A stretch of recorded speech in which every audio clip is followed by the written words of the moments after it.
Good morning and welcome everyone to round 4 commentary of the 140th Anniversary Invitational of the New Jersey State Chess Federation. Very excited to be back with you. Hopefully we're gonna have another 5 exciting games today. So far I think no round has has been easy. We've had interesting positions, unexpected sacrifices, and possibly unexpected blunders as well in some of the games. Definitely very excited to be here and thankful um, for having been invited to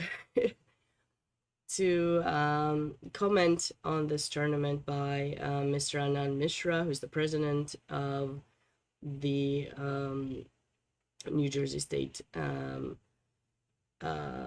Chess Federation, and Mr. Aaron Kiedes, who is the treasurer currently. It's a privilege to be able to analyze some of the strongest grandmasters games. Sometimes it feels harsh maybe from my part when I have to say, oh no, why did they make that move, or how could they make that move. But I hope you all understand that we as commentators always try to bring you the excitement on the board and not in any way assess how that someone is not good in any way, right? So we try our best to only assess the position. Hopefully that is how it comes across. Anyways,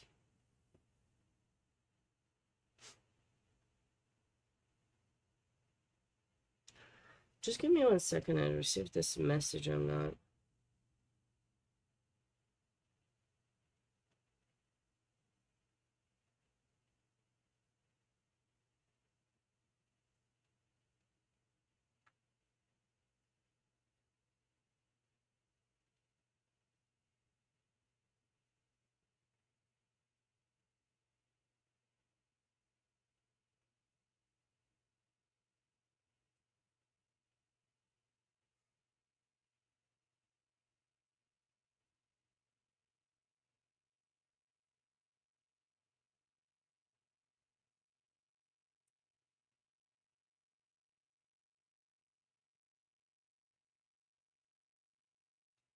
maybe we might have potentially someone else joining the stream.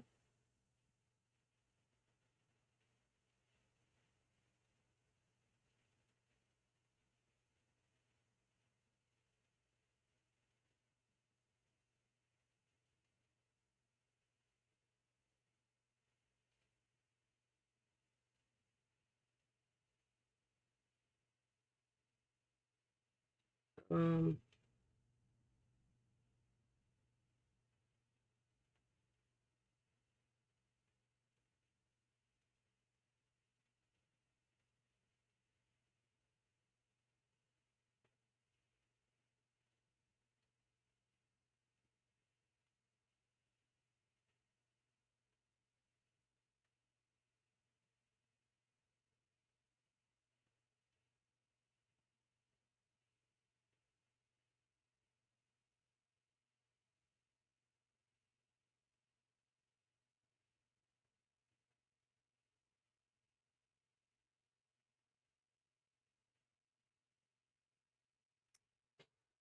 all right, let's get into the games, and we'll deal with that later.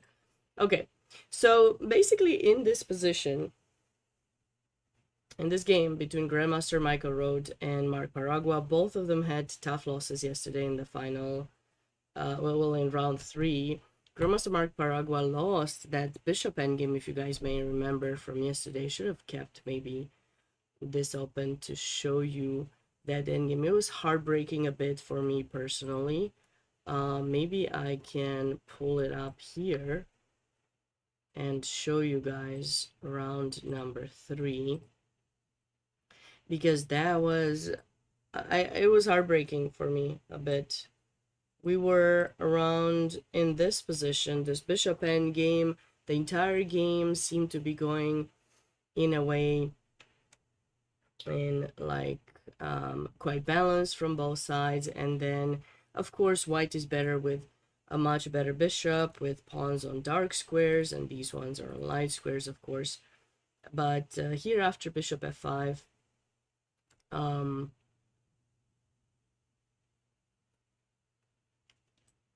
takes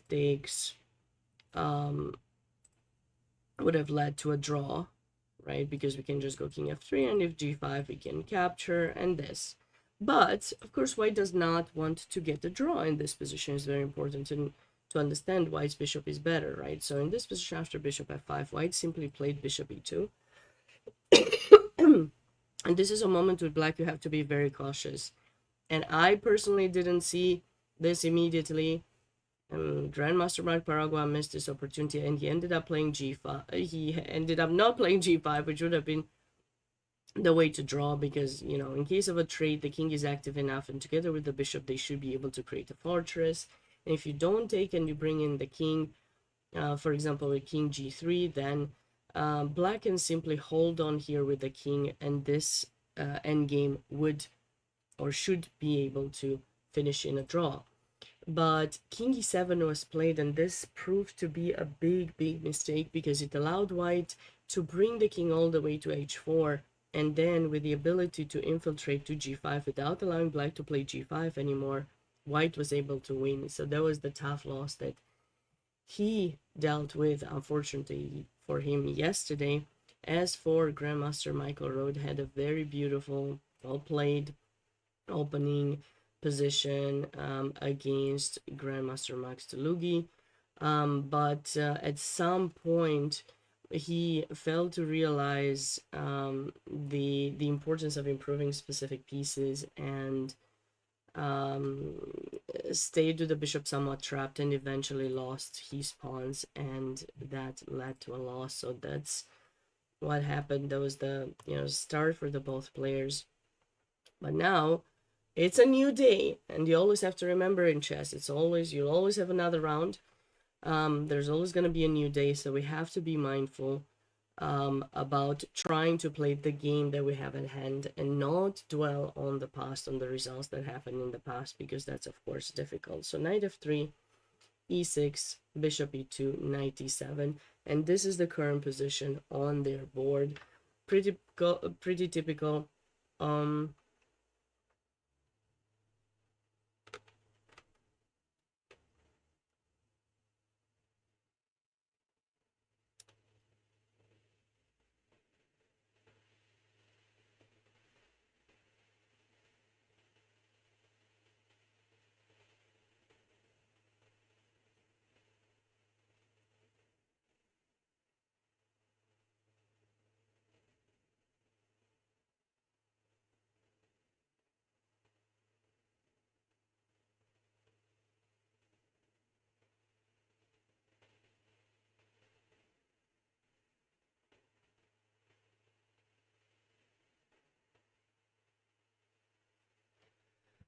Anyways, so knight e7, and in this position, we're expecting probably castle, or c3. I mean, when white chooses this more quiet, oh, never mind, knight d2 was played. When white chooses a more quiet approach like this one, it's a bit maybe hoping to, maybe pretends like he doesn't want too much from this game, just to kind of get an equal playable position. But I'm not sure. Again, I'm not. c5, d takes c5, knight c6, knight b3 is probably what we might be seeing. Knight d7, putting pressure. And I think this is the kind of position we've seen before, or something similar by Grandmaster Oliver Barbosa. Both of the players are playing Caro-Kann. So we'll see if that's going to happen. Let's catch up with board 2. Grandmaster Oliver Barbosa against Alexander Lenderman. Looks like they are playing Queen's Gambit accepted, Knight f6. Okay, so this is one of the normal lines about from the Queen's Gambit accepted. E6, bishop takes c4, c5, castle, a6.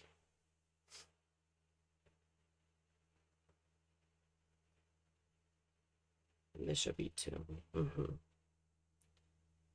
All right.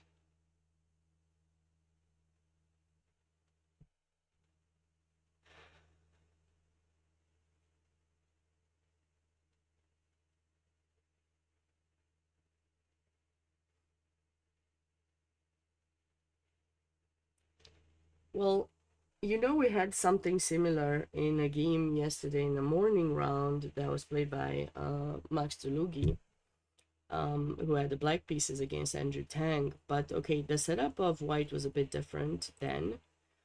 The knight was okay. The knights were completely differently placed on the c file.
All right, guys, I might be getting potentially a guest. We'll see.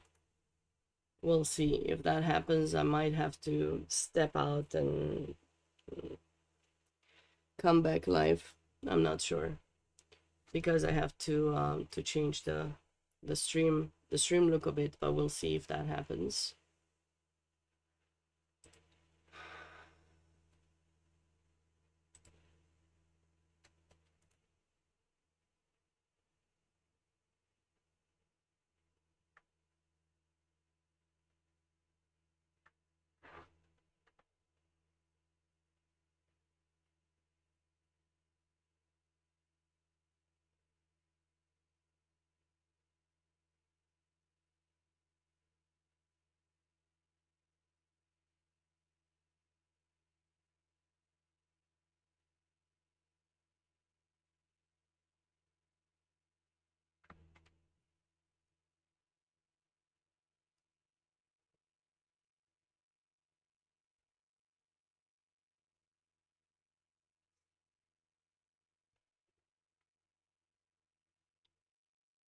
So we have this is a very nice line in the Benko. So basically, white accepts the first pawn and then gives it back, and then black plays the move e6 and knight c3, e takes d5, knight takes d5, knight takes d5, queen takes d5, and here knight c6. I've seen this recently being played by, I believe, Grandmaster Fishbein in US Open. or actually maybe it wasn't US Open, it was the Invitationals, the Irwin, and it was a really, really interesting game where he was able to outplay his opponent, who was also a very strong IM actually. Um, but basically what you want to try to do is black is find a way to push this queen back, get d5 in, get the knight to come, and the situation should be pretty good. All right, so rook b8, e4, bishop e7, we're developing, and now bishop d2.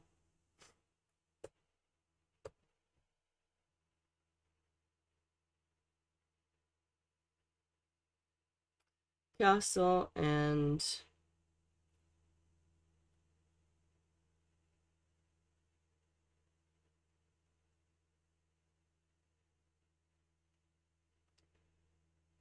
to tell you the truth, in this position, I would take white, though black, of course, has bishop e6 now.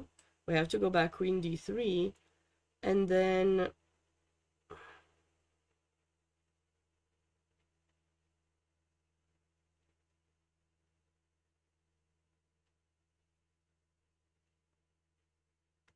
maybe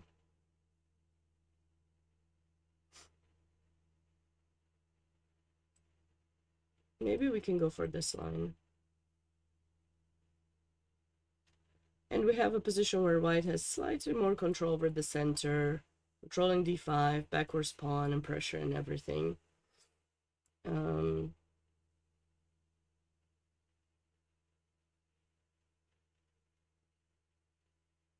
Now we can play rook d1 and bring in some of the action. Catching up with this one. Andrew Tang goes back for the London, and now he takes in c5. Yeah, you have to take in this position, of course. White didn't have the chance to play h3 to retreat the bishop, so now you kind of have to let them take it or go bishop g3, which you probably want to avoid.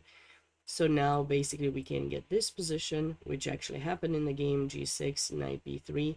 White's gonna try to hold on to the pawn and have basically like a reversed Queen's Gambit accepted, or maybe Catalan with reverse colors, where we have these double pawns, and these double pawns, of course, but don't get too worried about the fact that they're double, because of course you can play g3. Those pawns are very nicely connected with one another, bishop g2 castle, and white's gonna have a relatively good position. And lastly here, to catch up with this game, Grandmaster Max Salugi is playing the London again as well. And c5, yeah, in my opinion, you either take or you play c3. There's no other good options here. So he took b4, and yep, there we have it.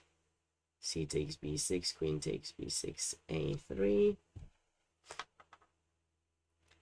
bishop a4, and this is the current position.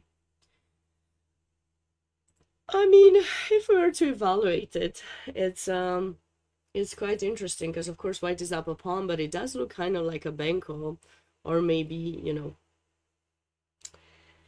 something different, but because there's no fianchetto bishop in g7. But I think I would prefer to have black here. It's easier to play without a pawn, I think, in a way. So it could be helpful. Now I'm told I might be joined by a guest, so I have to figure out how to do this. I'm going to cut the camera for a moment, and the mic will let you guys with this position. I'm gonna try to figure out what is the best way to make this this work, and I will be back. Meanwhile, this is going to be where you can check out all the players, and I'll leave it pinned. You guys can check out the games on that link as well. I'm gonna try to figure it out, and if that works, it might be even more fun to have a guest commentator for this round. So stay close, and hopefully I'll see you soon. Please don't go anywhere.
All right, guys. It seems that I forgot when I add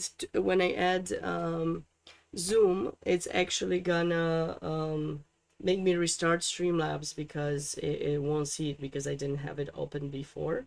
So what I'm gonna do is I'm gonna stop the stream. I'm gonna start it back up, and we'll be back with Nico. So if you guys don't mind holding on, being close, like for the next, I don't know, 5 to 10 minutes to make sure we get everything back here and ready, that would be wonderful. Um, and yeah, I promise I will be back. So